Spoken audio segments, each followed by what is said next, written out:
Buena gente, ¿cómo están? Espero que todos se encuentren muy pero muy bien, espero que hayan podido disfrutar sus vacaciones. Hoy vamos a hablar al respecto de una clase un poco preguntada que se toma más que nada en los choice. En los orales es muy raro que les pregunten al respecto de diarreas, pero es un tema muy importante porque les va a servir a partir de hoy en adelante, porque se ve obviamente en quinto, se ve en sexto, así que son cosas que a partir de hoy tenemos que saber sí o sí para más adelante. Así que prepárense su mate, su tereré, su café, lo que sea, y arranquemos con esta clase. Traté, como siempre, de resumirla lo que más pude, así que cualquier duda, cualquier consulta que tengan, me consulten. Primero vamos a hablar de qué es la diarrea, cuáles son sus formas de clasificación, y después vamos a ir a las diarreas crónicas y por último a las diarreas agudas, que principalmente tenemos que conocer las causas. La diarrea se define como principalmente el aumento de volumen de la materia fecal o aumento de la fluidez o de la frecuencia evacuatoria. Pero esto tiene que ver con cada individuo. O sea, ¿qué quiere decir?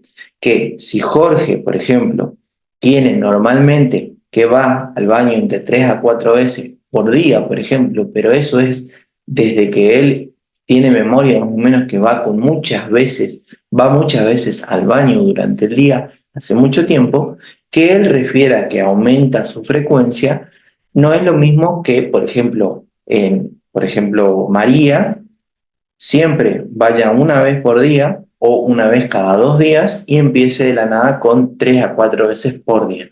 Por eso hablamos de que depende del hábito intestinal de cada individuo. Y eso es algo muy importante que tienen que conocer para hablar de diarrea. Entonces acuérdense, es el aumento ya sea del volumen, de la fluidez o de la frecuencia de las deposiciones, en relación obviamente con el hábito intestinal. El valor normal de las heces por día varía entre 100 a 255 gramos de heces por día, si bien podemos hablar de que más de 200 gramos por día ya podríamos hablar de una diarrea, así que esto es más que nada conceptual, no es que les vayan a preguntar finitamente todo esto, pero es muy importante que conozcamos.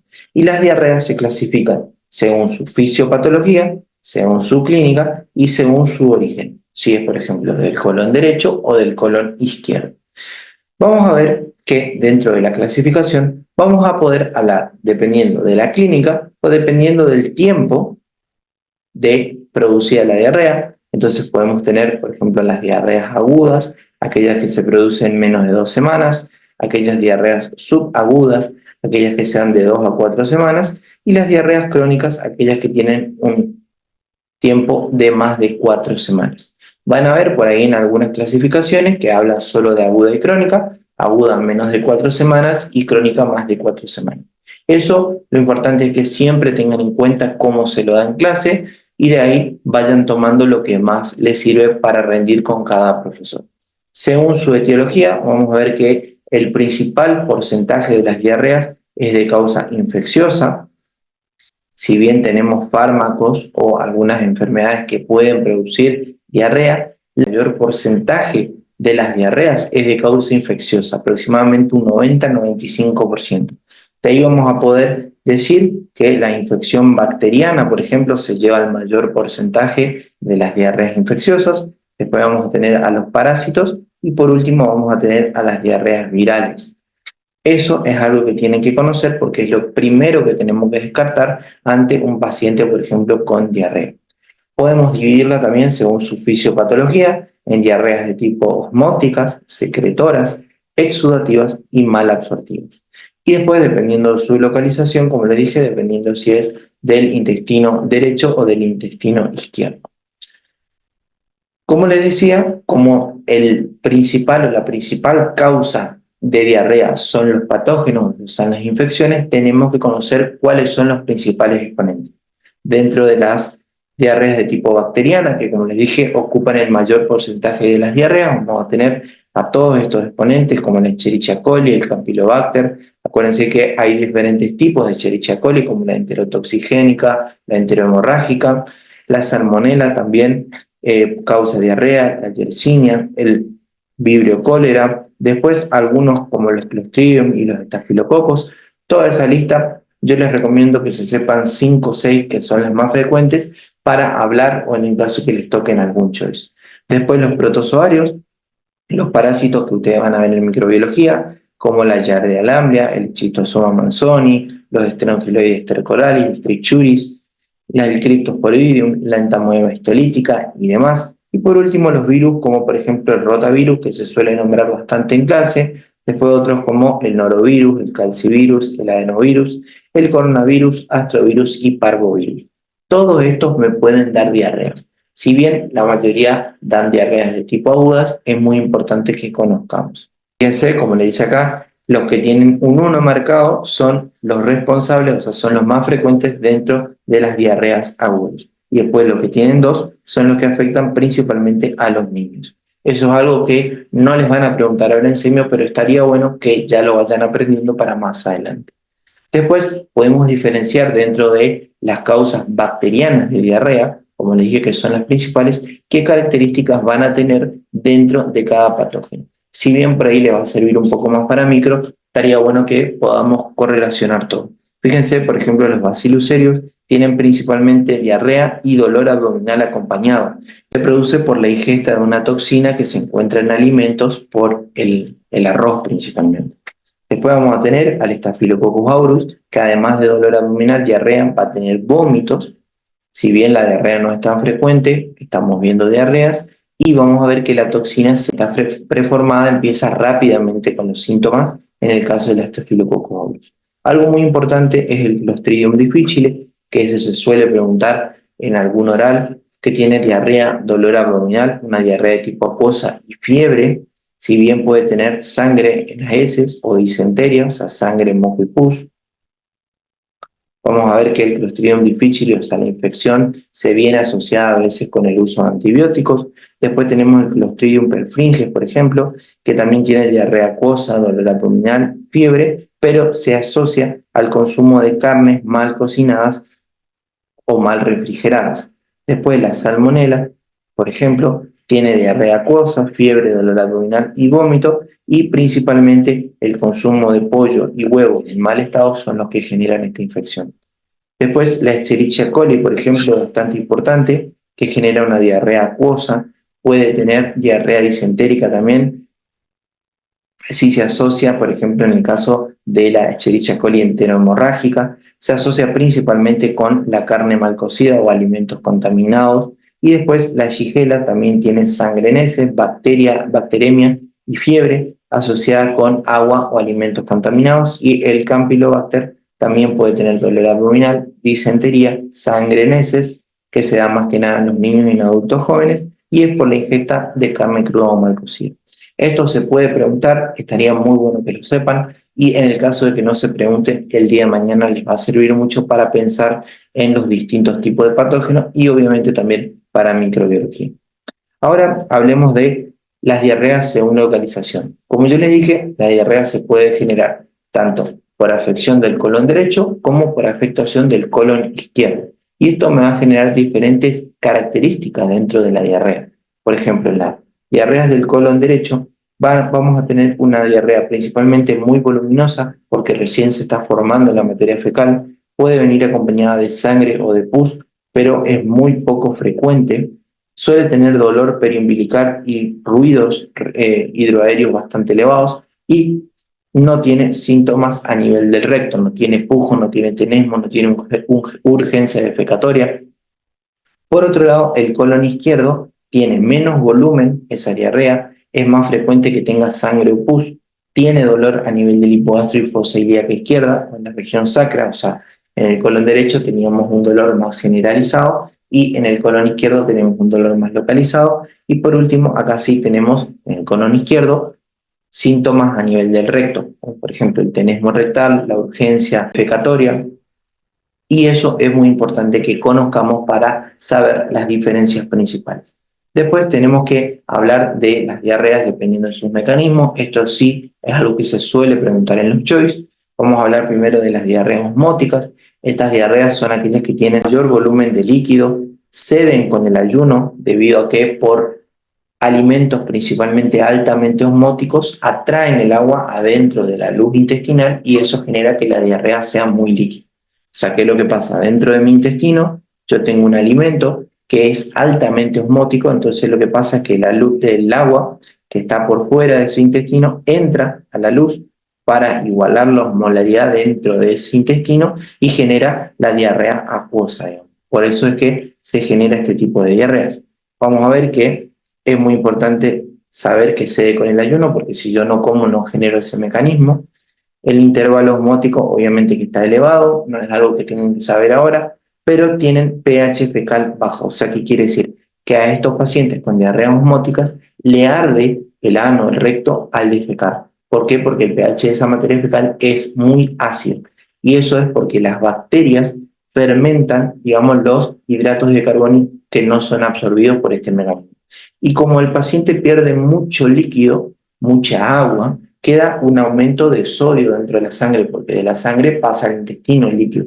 Entonces estos pacientes suelen tender a tener hipernatremia, que eso lo van a ver más adelante, pero es algo que por ahí recordarán de fisio, por ahí las manifestaciones clínicas que podía tener una hipernatremia, además de la deshidratación de tipo hipernatrémica que vimos dentro de las primeras clases de semiología. Después vamos a tener a las diarreas secretoras, que estas tienen un volumen mucho mayor de líquido, o sea, las osmóticas no son las que secretan más líquido a través del ano, sino las secretoras son las que despiden mucho mayor cantidad de volumen a nivel de las heces. Pero estas secretoras no ceden con el ayuno, ni de 48 ni de 72 horas, salvo las que son colerreicas, que eso vamos a ver más adelante, ahora no se preocupen, y obviamente, bueno, el intervalo aniónico es menor, algo que no necesitamos saber ahora. Solamente quédense con la diferencia entre estas dos, que la secretora es la que más pierde líquido el paciente, o sea, pierde más volumen a nivel de las heces, y que no importa que él deje de comer, eso sigue. Eso principalmente sea por el mecanismo que se produce en las diarreas secretoras, que pueden ser principalmente por toxinas. Por otro lado, las diarreas osmóticas, yo tengo un elemento adentro del intestino que es altamente osmótico, o sea que atrae el agua y eso genera que se elimine, digamos, mayor cantidad de líquido o mayor cantidad de heces en forma de agua. Por otro lado, tenemos obviamente que esta sí se dé con el ayuno. Eso acuérdense porque es lo principal. Después, y además que arde cuando va al baño, en el caso de la osmótica y en el caso de la secretora no. Después tenemos las diarreas exudativas o también denominadas disentéricas, que son las que tenían principalmente moco, por ejemplo, o sangre.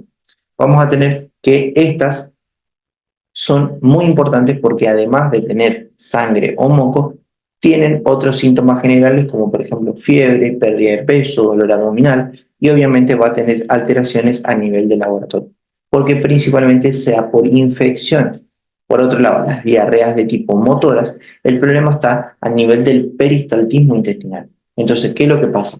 Ustedes ya habrán visto, para los que cursaron fármaco o los que ya sacaron fisio, que el intestino, para poder absorber bien los alimentos, necesita que el alimento, digamos, esté un tiempo determinado dentro de él para poder absorber. Si yo tengo aumento del peristaltismo, esa comida no queda ahí y atrae mucha agua. Entonces genera ese tipo de diarrea motora.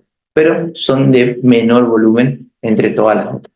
Acá les dejo un cuadrito de las causas, que eso es lo que les pueden preguntar dentro de las características de cada una. Bueno, a ver, ¿cuáles son las causas? Dentro de las diarreas inflamatorias vamos a tener a la enfermedad de Crohn o a la colitis ulcerosa, la colitis isquémica, la enterocolitis por radiación y la gastroenteritis eosinofílica. Esta inflamatoria sería lo mismo que la de tipo disentérica. Después, la osmótica, vamos a tener insuficiencia pancreática, sobrecrecimiento bacteriano, enfermedad celíaca y enfermedad Whipple. Después, dentro de las diarreas secretoras, síndrome carcinoide, mastocitosis sistémica, síndrome de Solinger-Ellison y colitis microscópica, y alteraciones de la motilidad, síndrome intestino irritable, hipertiroidismo, síndrome postvagotomía y síndrome de mala absorción. Vamos a ver algunas que son las más importantes, pero este cuadrito, además de las características del mecanismo, suele ser pregunta de examen. Así que sépanselo porque puede entrar en algún choice. Al respecto de la metodología de estudios de todo paciente con diarrea, digamos. Después, a través de la anamnesis y el examen físico, vamos a llegar al diagnóstico. Pero principalmente tenemos que presentar cómo se presentó, qué pasó, hace cuántos días está así, si alguien más de la familia, por ejemplo, tiene esta manifestación, las características de, por ejemplo, la diarrea, después la relación que tiene con los alimentos, si cede o no cede con el ayuno, si pasó después de comer algo o si sintió algo con respecto a la comida que ingirió, si tuvo o no tuvo síntomas acompañantes, si tuvo fiebre, si tuvo vómitos, si tuvo, por ejemplo, malestar general y, por ejemplo, los hábitos o el hábito intestinal.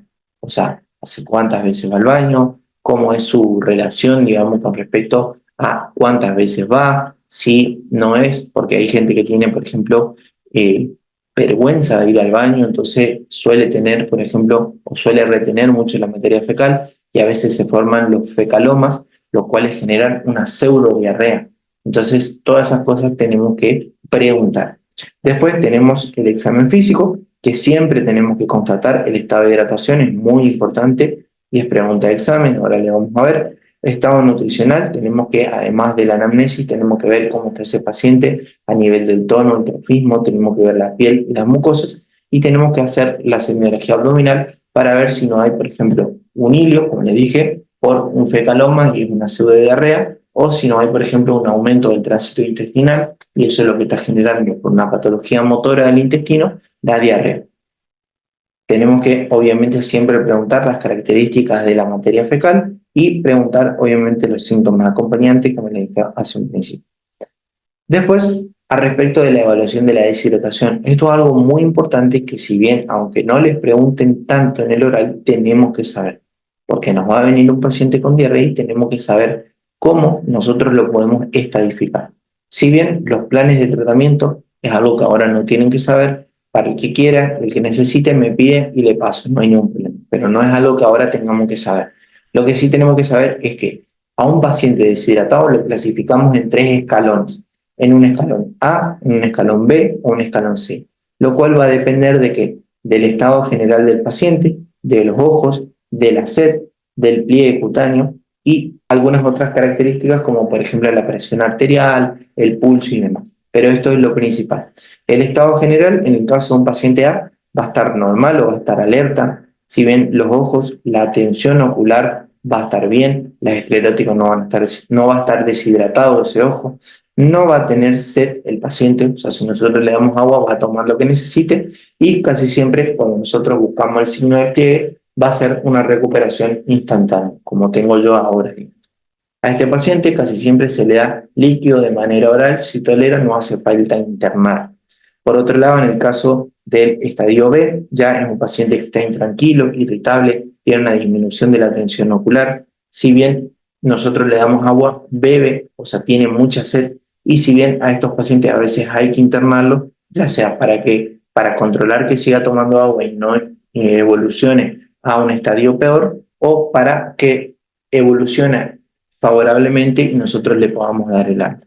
Y después, por último, al último paciente, al de tipo C, es un paciente que está letárgico, inconsciente, con un Glasgow bajo, con los ojos hundidos o disminución de la tensión ocular y casi no bebe agua, porque a veces el estado de conciencia es tan bajo que nosotros lo encontramos prácticamente obnubilado. A estos pacientes hay que darle hidratación, obviamente endovenosa, sí o sí, y internarlo. ¿Cómo vamos a estudiar principalmente las diarreas crónicas? Porque eso es algo que no se nos suele preguntar.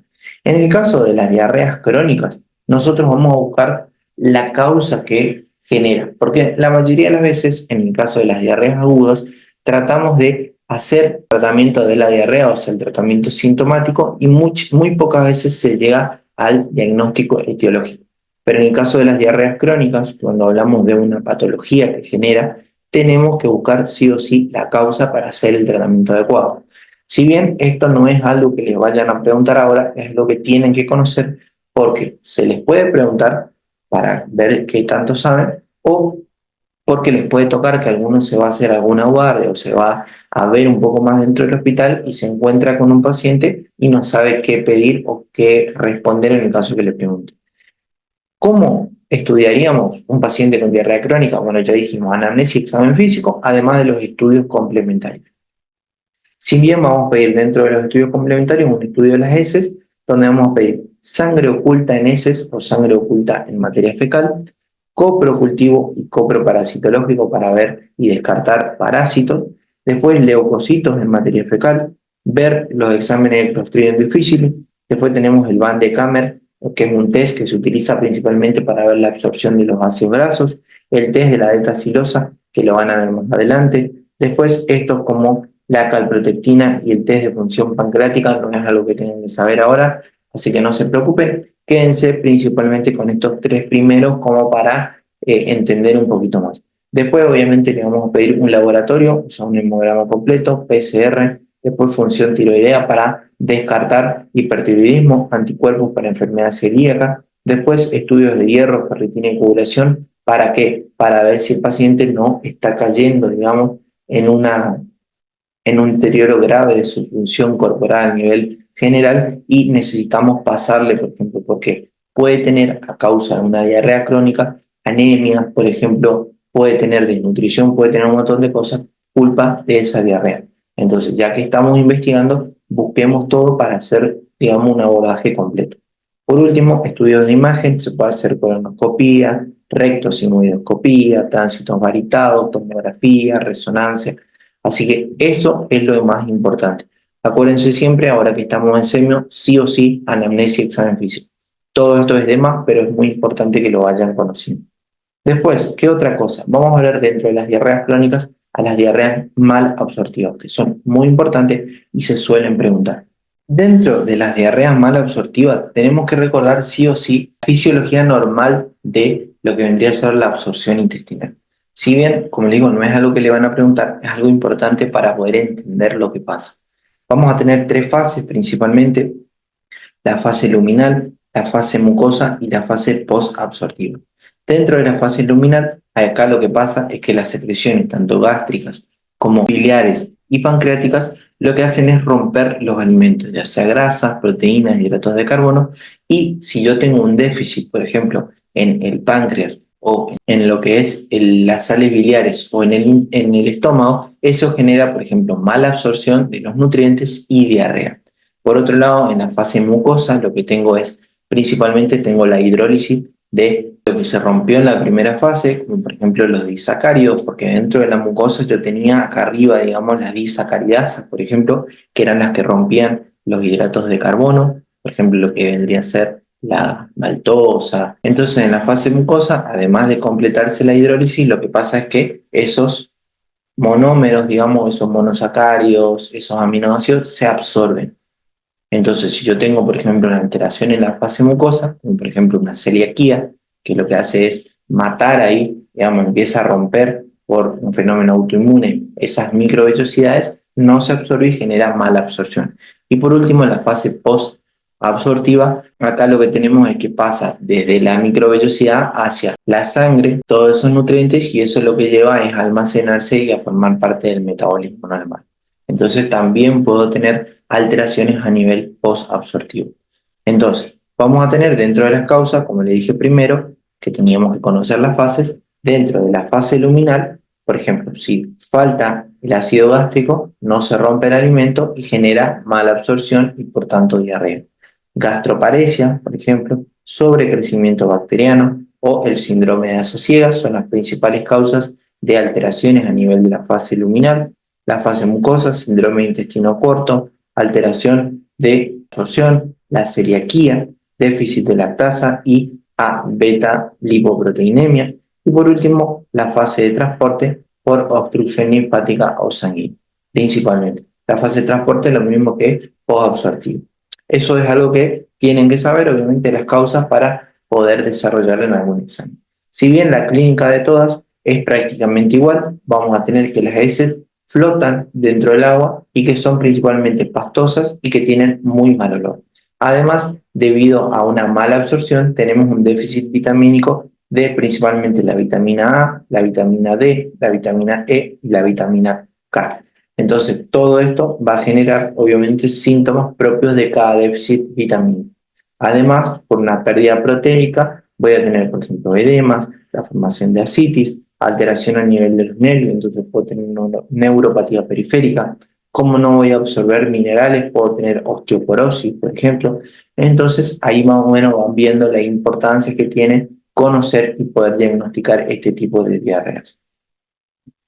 ¿Cómo vamos a estudiar estas diarreas crónicas de tipo malabsortiva? Dependiendo del déficit. Si yo tengo mala absorción de grasas, obviamente hago el test de Van de Kammer o el test de aliento con trioleína, algo que habrán visto más o menos en fisio, no es muy importante ahora, pero si tengo, por ejemplo, mala absorción de hidratos de carbono, hago test respiratorios para ver si hay o no intolerancia a la lactosa o la fructosa y después ver, por ejemplo, la integridad de la mucosa para ver si no hay una enfermedad autoinmune o déficit de disacáridas, además de absorción, por ejemplo, de vitaminas o de sales biliares para ver si hay o no alteración en esos aspectos.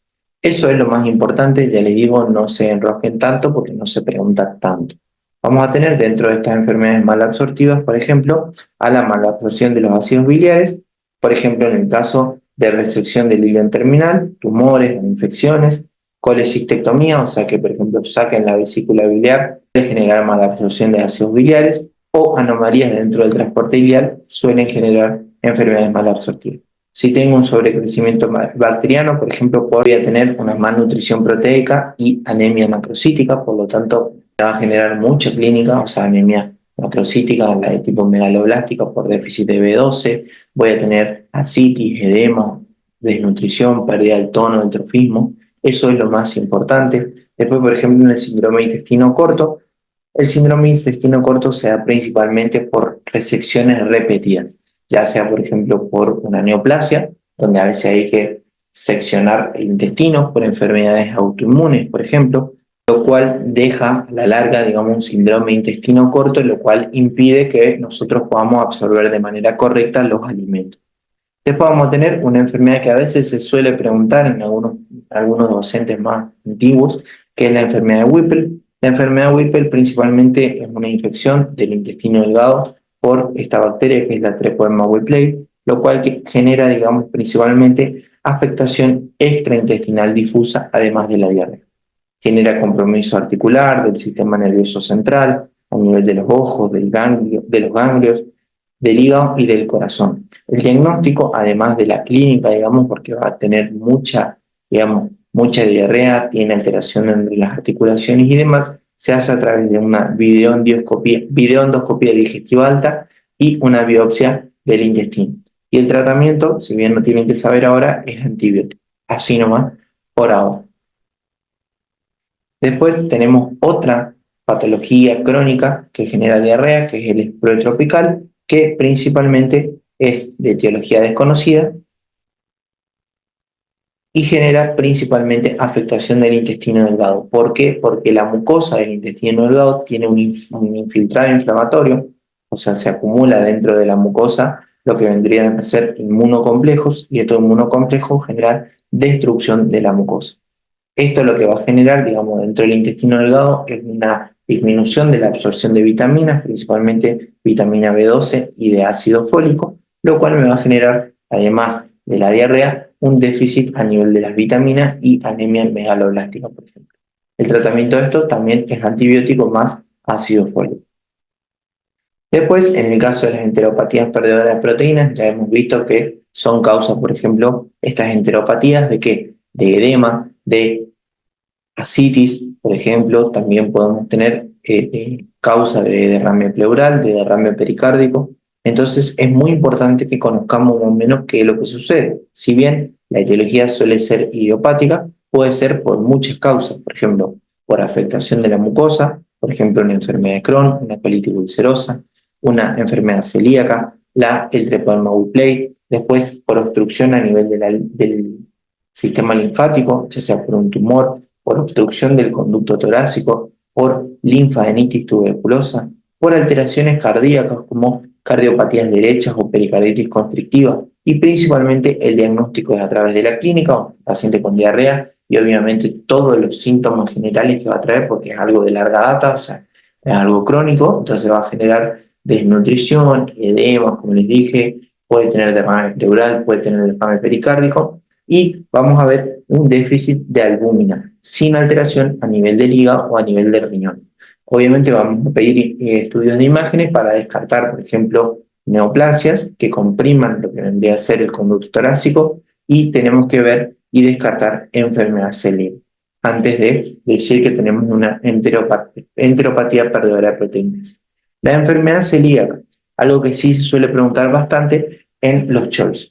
La enfermedad celíaca, como ustedes ya saben, es una alteración dentro de ¿qué? De la mucosa. O sea, tenemos autoanticuerpos que lo que hacen es destruir la mucosa intestinal en presencia de lo que vendrían a ser diferentes alimentos. Vamos a tener obviamente un infiltrado inflamatorio, lo cual me lleva a una atrofia de las vellosidades y eso genera la mala absorción. Hay diferentes factores relacionados, tanto ambientales como genéticos e inmunológicos, que es lo principal, y como le digo, hay anticuerpos contra el trigo, la avena, la cebada y el centeno. Eso es lo que tenemos que saber ahora principalmente. Hay diversos anticuerpos, como le dije, que se suelen preguntar. Dentro de esos anticuerpos vamos a tener que los antígenos, que son los que despiertan, digamos, nuestra inmunidad, son la transglutaminasa tisular, el endomicio, el péptido de aminado de gliadina y la gliadina. Entonces yo siempre voy a tener, por ejemplo, anticuerpos antitransglutaminasa, anticuerpos antiendomicio, anticuerpos antipéptido de aminado de gliadina y anticuerpo antigliadina. Esos anticuerpos pueden ser de tipo IgA o IgG, que si bien nosotros tenemos que sí o sí de saber que existen a través de, por ejemplo, ELISA o inmunofluorescencia directa, saber que están esos para diagnosticar la enfermedad celíaca. Obviamente, además de la clínica del paciente, la intolerancia a esos alimentos. ¿Cómo hacemos el diagnóstico de la enfermedad celíaca? Obviamente anamnesis, exámenes complementarios y laboratorios, como le dije, principalmente los anticuerpos. Eso es lo que tenemos que saber ahora. Obviamente tenemos que hacer estudios de imagen y biopsia de la mucosa para saber si hay o no la presencia del depósito de estos inmunoanticuerpos. La biopsia nos va a dar diferentes escalas, que esta es la graduación de March, que nos va también a permitir saber el estadio de enfermedad que estamos. Por ejemplo, si el estadio es 0, no hay, digamos, infiltración de inmunocomplejo, entonces es negativo. Después, el estadio 1, por ejemplo, ya tengo aumento de los linfocitos adentro del epitelio del intestino. Después ya el 2, por ejemplo, ya tengo una hiperplasia de las mucosas, entonces empiezan a crecer más para tratar de responder ante ese estímulo destructor. Después el 3 se puede dividir entre 1, 2 y 3, que digamos es cuando ya hay atrofia de las vellosidades. Y 4 ya es cuando, digamos, está toda atrofiada la mucosa. Eso no es algo que les pregunten ahora, pero es bastante ya lindo saber para el año que viene. El tratamiento principalmente es la dieta sin lo que vendría a ser trigo, avena, cebada y centeno, o sea, sin el gluten. Control, obviamente, de la respuesta al tratamiento a través de seguimiento de los anticuerpos y en el caso de que la enfermedad sea refractaria al tratamiento, se pueden tener diferentes complicaciones que no es necesario que sepamos ahora, pero es muy importante. Entonces, acá tenemos un resumencito pequeño de la enfermedad celíaca. Como les dije, tenemos factores tanto ambientales como genéticos. Vemos acá que el principal, digamos, afectado, la principal alteración es el cromosoma 6, que es el que me predispone genéticamente a tener enfermedad celíaca, en donde el alelo HLA-DQ2 es el que me genera esta alteración. Hay intolerancia al gluten, principalmente la gliadina y después todos los otros como el endomicio y demás. La generación de autoanticuerpos genera, digamos, principalmente la atrofia de las vellosidades. Obviamente las manifestaciones clínicas son principalmente la diarrea, la pérdida de peso, distensión abdominal, esteatorrea, lo cual puede evolucionar a un linfoma intestinal.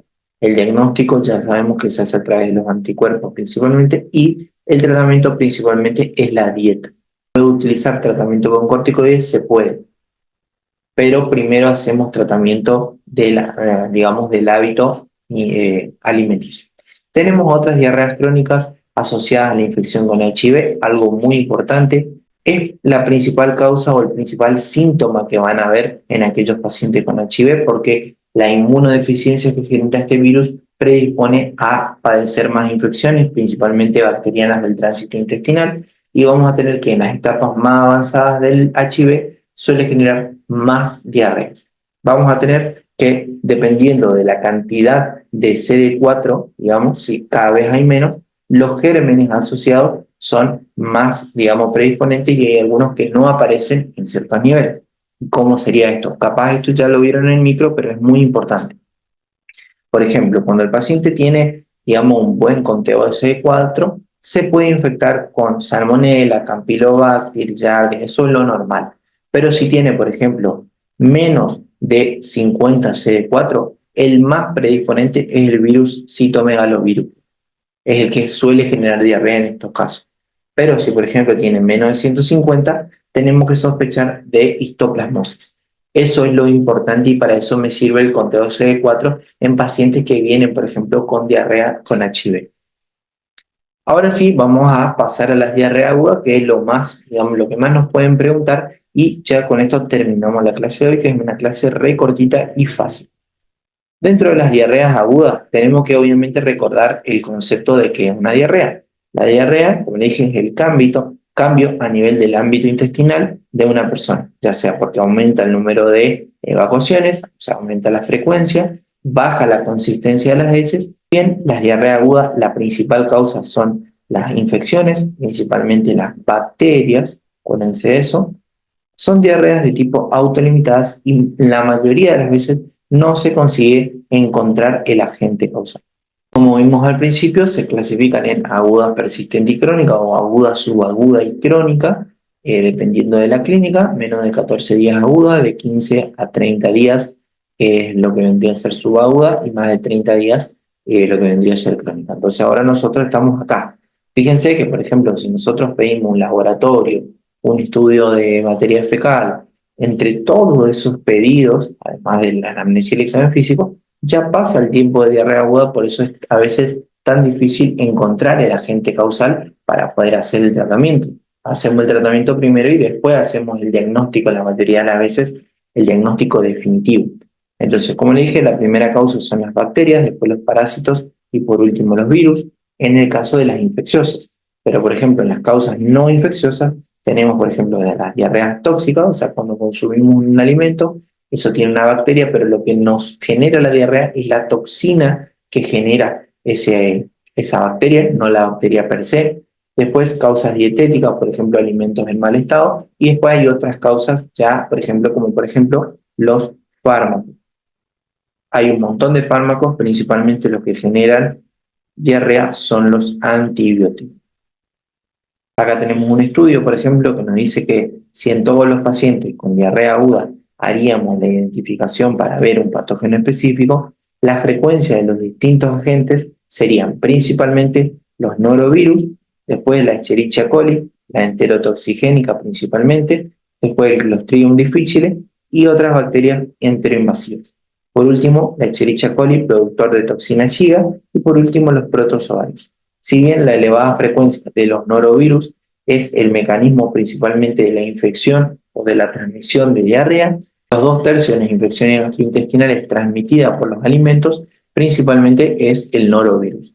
Igualmente se documentó, digamos, que la transmisión de este virus se hace a través del agua principalmente, el aire y las piscinas. El contacto de persona a persona es muy importante, por eso nosotros preguntamos siempre, por ejemplo, si alguien de la casa o alguien del colegio o alguien del jardín, por ejemplo, está con la misma sintomatología y además la sintomatología suele tener muy poca duración. Entonces, por eso hablábamos que el tratamiento principalmente es sintomático. Lo importante acá es ver la epidemiología para evitar el contagio y la transmisión de esa diarrea. Que el principal porcentaje de pacientes son los que no van al médico, o sea, la minoría de los pacientes vienen a la consulta por diarrea, si bien principalmente a veces la diarrea no es el motivo de consulta, sino la deshidratación, el dolor abdominal o la fiebre alta, o en el caso de que tenga, por ejemplo, diarrea con sangre o moco, ahí sí suelen venir. Por eso en esos casos donde hay disenteria, por ejemplo, fiebre, ahí ya la causa no suele ser viral, sino que hablamos de bacteriana principalmente, como el Campylobacter, el Clostridium difficile, la Escherichia coli enterotoxigénica, Salmonella, Shigella y demás. Dentro de la clínica que traen estas diarreas agudas, vamos a tener que, en el caso de las diarreas inflamatorias, las que afectan principalmente el colon, vamos a tener que son diarreas de poco volumen, pueden tener sangre o moco, tenesmo rectal y dolor abdominal o fiebre. Y después, en el caso de las diarreas acuosas, cuando se afecta principalmente el intestino delgado, vamos a tener heces líquidas de gran volumen asociadas a náuseas, vómitos y dolor cólico. Esto es muy importante, por favor, acuérdense porque suele ser pregunta de examen. Entonces, las heces abundantes, líquidas, con dolor cólico periumbilical, que no ceden al defecar y que tienen ruidos hidroaéreos aumentados, además estas heces tienen olor fétido, con alimentos sin digerir, principalmente el intestino delgado es el principal exponente afectado, o en todo caso el colon proximal. Por otro lado, si las heces son de pequeño volumen, gelatinosas, tienen sangre o moco, no son tan fétidas, digamos, y tienen síntomas rectales como tenemos rectal y alivia el dolor después de defecar, principalmente pensar en la afectación del colon izquierdo o del recto. Entonces, acuérdense, las diarreas agudas se clasifican principalmente en inflamatorias y mucosas, las inflamatorias casi siempre son del colon y las acuosas del intestino delgado. Y acuérdense las características diferenciales entre cada uno. Obviamente que el método de estudio es principalmente igual, tenemos que ver hace cuánto empezó, cómo empezó, si hay gente o no también afectada, las características de las heces, los síntomas acompañantes, los desencadenantes, si fue por consumo de alimentos o no, si fue por ejemplo a una piscina el fin de semana y después empezó con diarrea, como le dije, si hay familiares o no infectados y los hábitos de evacuación del paciente. El examen físico, el estado de hidratación, recontra importante, siempre se pregunta, el estado nutricional, piel y mucosas y semiología abdominal, más un tacto rectal para ver si hay o no afectación a nivel del recto para, por ejemplo, descartar, por ejemplo, una pseudodiarrea por fecalón. Entonces, eso es lo principal. Después, por último, los exámenes complementarios, en el caso de una diarrea aguda, se hace cuando es una diarrea grave, por ejemplo, o no mejora al cabo de 4 a 7 días. Ahí podemos buscar sangre oculta en materia fecal, copro cultivo y copro parasitológicos o leucocitos en materia fecal. Después el laboratorio que siempre vamos a pedir, hemograma completo, estudio por ejemplo de la función hepática, función renal y de la coagulación, además de la PCR, y una ecografía abdominal para ver, por ejemplo, presencia de parásitos o presencia de heces, por ejemplo. Por último, el tratamiento, principalmente lo que tenemos que saber ahora es la reposición hidroelectrolítica, el reposo intestinal, tratamiento del dolor abdominal en caso de que tenga. Si la diarrea no pasa, hay que dar, por ejemplo, carbón activado o algunos compuestos con bismuto. Y en el caso de tener que hacer tratamiento antibiótico, hay que hacer antibióticos de amplio espectro. Si bien esto es algo que tienen que saber a partir de ahora, porque les va a servir cuando internamos un paciente con diarrea, en el caso que sea una diarrea invasiva, que tenga signos de deshidratación, por ejemplo, un plan B o plan C, o sea, un escalón B o C, o que haya hipoperfusión, leucocitosis o leucopenia, que tenga alteración de la coagulación, muy importante, vómitos incoercibles o paciente HIV. Esto acuérdense porque les va a servir muchísimo. Y con eso, gente, terminamos la clase de hoy. Espero que les sirva, espero que les haya gustado. Como le dije, traté de resumir lo que más pude. Como no es algo tan preguntado en el examen, no quería hacerlo tan largo para que no pierdan mucho tiempo. Así que cualquier duda, cualquier consulta o cualquier cosa que den diferente en clase, me avisan y sacamos la duda entre todos. Espero que tengan un buen inicio de semana y cualquier duda o cualquier consulta, espero que me manden un mensajito. Nos vemos la próxima, gente. Hasta luego.